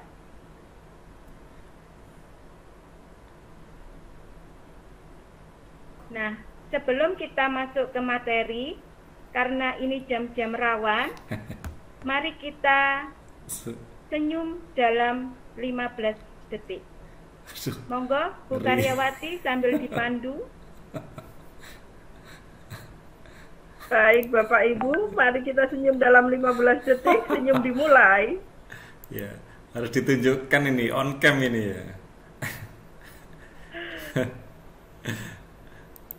Terima kasih atas senyum yang sangat menarik sekali. Silakan Bu Nuria dilanjutkan paparan materinya. Ya. Dari senyuman tadi dan dari pemaparan Bapak Sutran dan Ibu Ita, secara tidak langsung dapat kita bayangkan tentang penerapan budaya positif di sekolah. Jadi pada hari ini saya ucapkan selamat datang para guru hebat. Mari belajar bersama, berkolaborasi, saling mendukung demi terwujudnya budaya positif di sekolah kita tercinta. Bapak Ibu yang hadir pada acara webinar hari ini, kita masuk pada materi yaitu kebutuhan dasar manusia. Secara garis besar, kebutuhan dasar pada manusia merupakan unsur-unsur yang dibutuhkan oleh manusia dalam menjaga keseimbangan, baik secara fisiologis maupun psikologis. Cirinya, yaitu manusia memiliki kebutuhan dasar yang heterogen. Pada dasarnya, mereka ini memiliki kebutuhan yang sama. Akan tetapi, karena perbedaan budaya, maka kebutuhan tersebut ikut berbeda. Dalam memenuhi kebutuhannya, manusia akan berpikir lebih keras dan bergerak untuk mendapatkannya. Nah, kebutuhan dasar di sini yang saya bahas yaitu kebutuhan dasar menurut teori Maslow, yaitu 1. Bertahan hidup, 2. Penguasaan, 3. Kesenangan, 4. Kebebasan, dan 5. Kasih sayang dan rasa diterima. Penjelasannya seperti ini, Bapak Ibu. Yang pertama, kebutuhan bertahan hidup atau survival adalah kebutuhan yang bersifat psikologis untuk bertahan hidup. Misalnya, kesehatan, rumah, dan makanan. Kebutuhan biologis sebagai bagian dari proses reproduksi terhadap kebutuhan untuk tetap bertahan hidup. Komponen psikologis pada kebutuhan ini meliputi kebutuhan akan perasaan aman. Yang kedua, kebutuhan untuk disayangi dan diterima, meliputi kebutuhan akan hubungan dan koneksi sosial. Kebutuhan untuk memberi dan menerima kasih sayang dan kebutuhan untuk merasa menjadi bagian dari suatu kelompok. Teori yang ketiga yaitu penguasaan, yaitu kebutuhan pengakuan atas kemampuan. Kebutuhan ini berhubungan dengan kekuatan untuk mencapai sesuatu, menjadi kompeten, menjadi terampil, diakui atas prestasi dan keterampilan kita, didengarkan dan memiliki rasa harga diri. Keempat, kebutuhan untuk bebas adalah kebutuhan akan kemandirian, otonomi, memiliki pilihan, dan mampu mengendalikan arah hidup seseorang. Anak-anak dengan kebutuhan kebebasan yang tinggi menginginkan pilihan. Mereka perlu banyak bergerak, suka mencoba-coba, tidak terlalu terpengaruh orang lain, dan senang mencoba hal baru dan menarik. Yang terakhir, yaitu kebutuhan akan kesenangan. Adalah kebutuhan untuk mencari kesenangan, bermain, dan tertawa. Bayangkan, hidup tanpa kenikmatan apapun betapa menyedihkan. Maka, Glasser menghubungkan kebutuhan akan kesenangan dengan belajar. Saat anak bermain, mereka mempelajari keterampilan hidup yang penting. Anak-anak dengan kebutuhan dasar kesenangan yang tinggi biasanya ingin menikmati apa yang dilakukan. Mereka juga bisa berkonsentrasi tinggi saat mengerjakan hal yang disenangi. Nah, mengenai kebutuhan dasar ini, saya hubungkan dengan menciptakan dunia berkualitas, dan ini saya kaitkan dengan pendidikan. Karena menurut saya, pendidikan itu bukan hanya tentang memenuhi kebutuhan dasar individu, tetapi juga tentang mengubah masyarakat secara keseluruhan. Pendidikan juga salah satu instrumen terpenting untuk memenuhi kebutuhan dasar manusia dan menciptakan dunia yang lebih berkualitas. Ini membantu individu memenuhi kebutuhan fisik, emosional, dan intelektual mereka, sambil memberikan peluang untuk mencapai potensi pribadi. Pendidikan juga memiliki peran penting dalam mengatasi masalah-masalah global dan menciptakan masyarakat yang lebih adil dan berkelanjutan. Oleh karena itu, mari kita semua sebagai seorang pendidik dan seorang guru memiliki tanggung jawab untuk mendukung pendidikan yang lebih berkualitas dan merata di seluruh dunia. Hanya dengan memastikan bahwa setiap individu memiliki akses ke pendidikan yang baik, kita dapat menciptakan dunia yang lebih baik untuk generasi mendatang. Dengan pendidikan yang kuat sebagai landasan, kita dapat mewujudkan impian manusia untuk hidup dalam dunia yang lebih baik, lebih adil, dan lebih berkualitas. Nah, di sini ada pertanyaan dalam benak kita, mengapa sebagai guru kita perlu memahami kebutuhan dasar murid? Monggo Bu Karyawati dibantu untuk di kolom chat menjawab.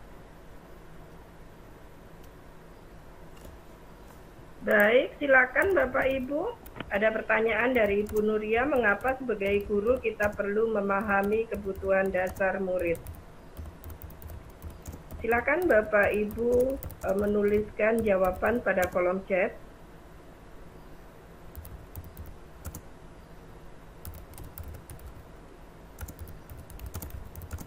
Baik, Ibu Nuria. Ada yang menjawab, karena setiap murid mempunyai potensi dan karakter yang berbeda-beda dan unik, Ibu. G.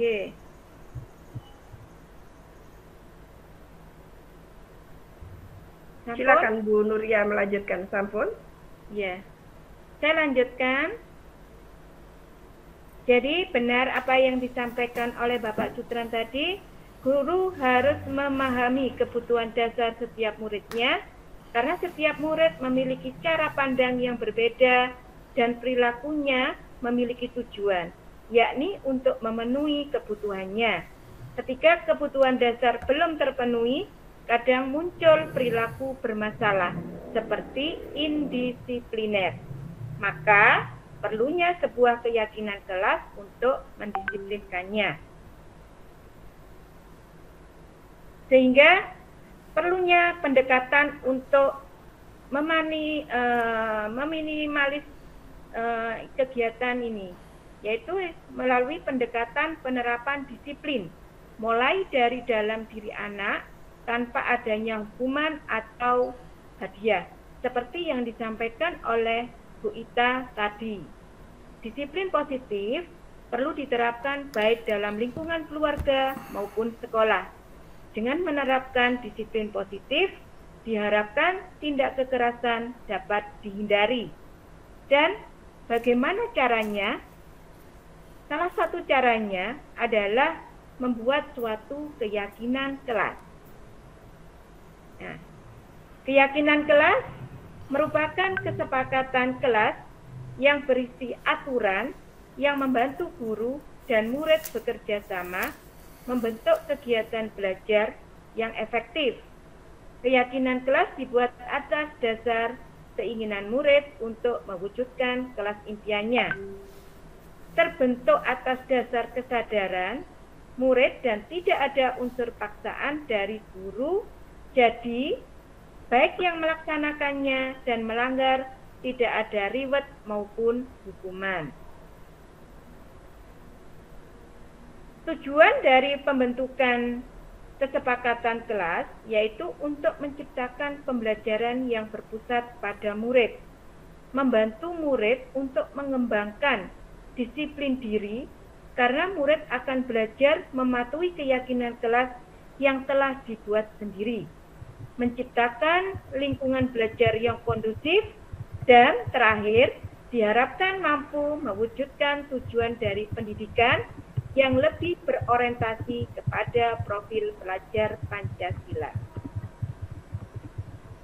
Kemudian Di sini saya menerapkan 6 langkah membuat keyakinan kelas, yaitu yang pertama, tanyakan pendapat murid tentang masalah dan harapan kelas.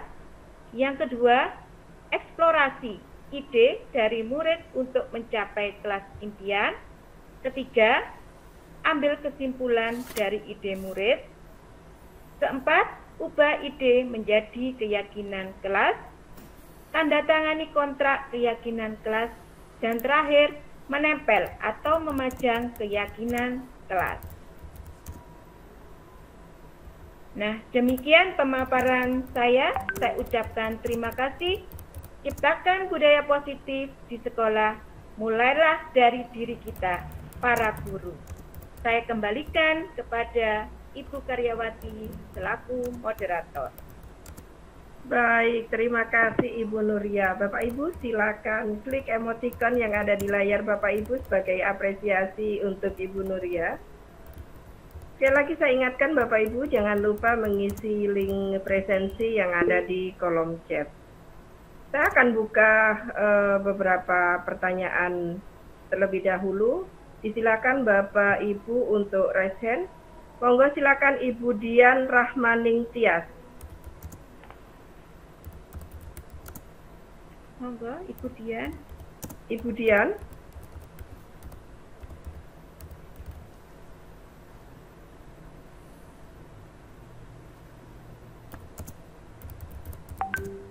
Ibu Dian, apakah bisa terhubung?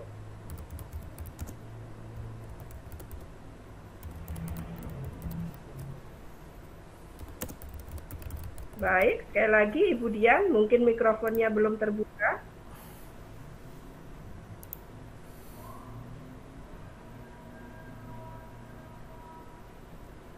Ibu Nuria, sembari kita menunggu Ibu Dian, strategi apa yang dilakukan seorang guru dalam mewujudkan sebuah keyakinan kelas yang efektif? Silakan Ibu. Terima kasih atas pertanyaannya. Saya jawab. Jadi strategi untuk membentuk suatu keyakinan kelas yang efektif antara lain seperti saat kita membentuk suatu keyakinan kelas, berarti kita harus tanyakan pendapat murid terlebih dahulu tentang masalah dan harapan apa dalam kelas tersebut.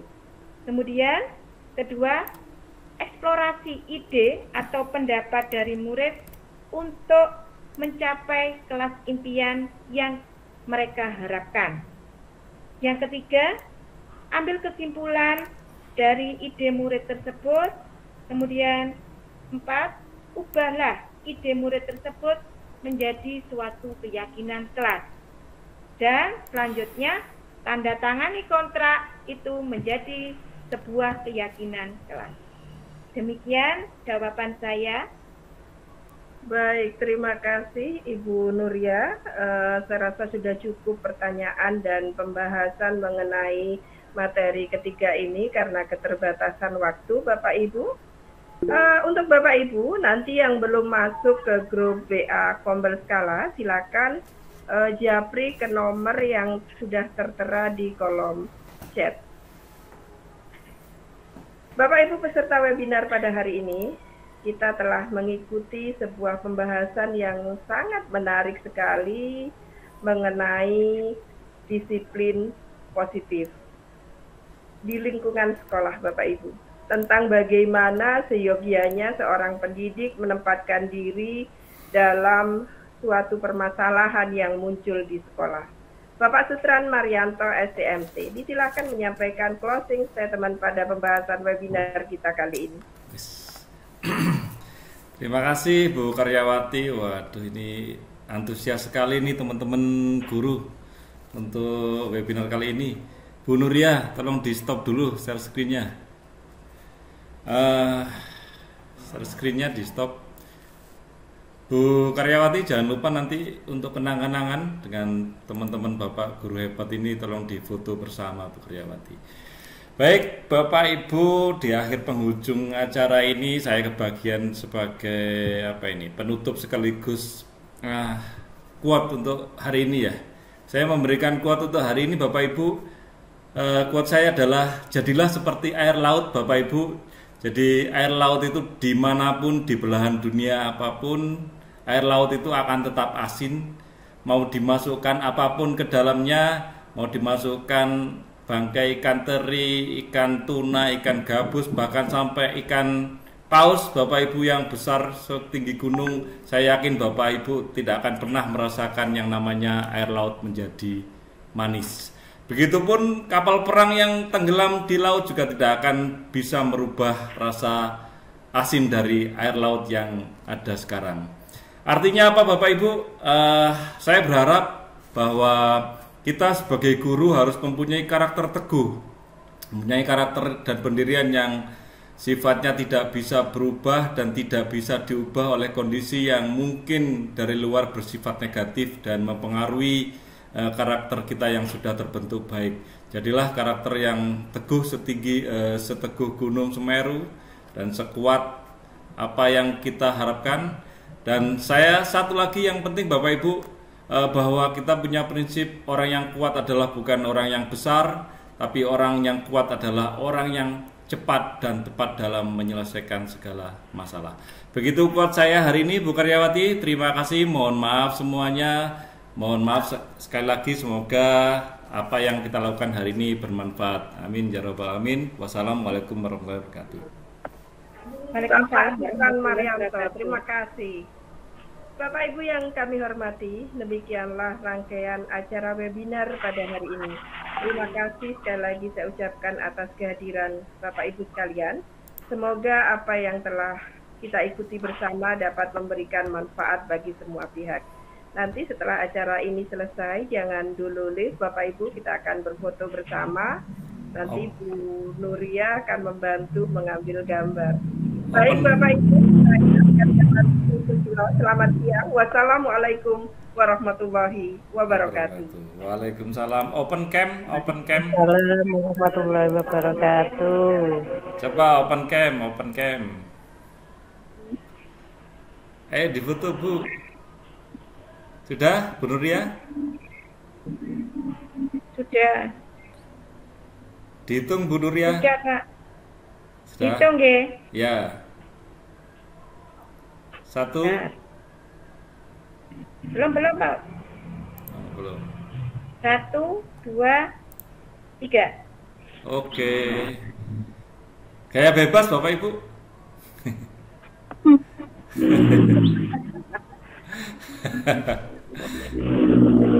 Oke, terima kasih Bapak Ibu.